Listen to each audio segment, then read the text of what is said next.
ഉമ്മയെപ്പോലെ നമ്മളെ സ്നേഹിക്കുന്ന വേറൊരാളും കൂടി ഉണ്ട്. അത് നമ്മളെ ഉപ്പയാണ്. ഉപ്പാന്റെ മുഖം മനസ്സിലേക്ക് കൊണ്ടുപോകും. ഉപ്പാൻ ഓർമ്മ വരുന്നില്ലേ? ഉപ്പ എപ്പോഴും ഗൗരവത്തിൽ നടക്കുമായിരിക്കും.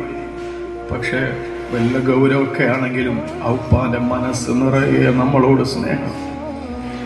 കാണാൻ വലിയ സൗന്ദര്യമൊന്നും ഉണ്ടാവില്ല. കാരണം നിങ്ങൾക്ക് വേണ്ടി ജീവിച്ചപ്പോ, നിങ്ങൾക്ക് വേണ്ടി വെയിൽ കൊണ്ടപ്പോ ഉപ്പാന്റെ സൗന്ദര്യവും ഉപ്പാന്റെ ആരോഗ്യമൊക്കെ പോയിട്ടുണ്ട്. പക്ഷെ അതുകൊണ്ട് തന്നെ ചെറിയ പ്രായത്തിൽ സ്കൂളിൽ മദ്രസയൊക്കെ പോകുമ്പോൾ ഇതെന്റെ ഉപ്പയാണെന്ന് ചങ്ങായിമാരോട് പറയാനൊരു മടിയലുണ്ടായിരുന്നു. എന്ത് മടിയുണ്ടായിട്ടെന്താ കാര്യം? ആ ഉപ്പ ക്ഷീണിച്ചു പോയത് നമുക്ക് വേണ്ടിയാണ്. ആ ഉപ്പ മെലിഞ്ഞു പോയത് നമുക്ക് വേണ്ടിയാണ്. ആ ഉപ്പ രോഗിയായി പോയത് നമ്മളെ പോറ്റുന്ന തിരക്കിനിടയിൽ ആരോഗ്യം ശ്രദ്ധിക്കാൻ ഉപ്പാക്ക് സമയം കിട്ടിയിട്ടില്ല.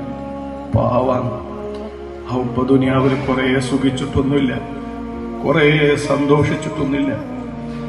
ഒരുപാട് കഷ്ടപ്പാടുകൾ ബാക്കിയാക്കിയിട്ടാണ് പോയത്.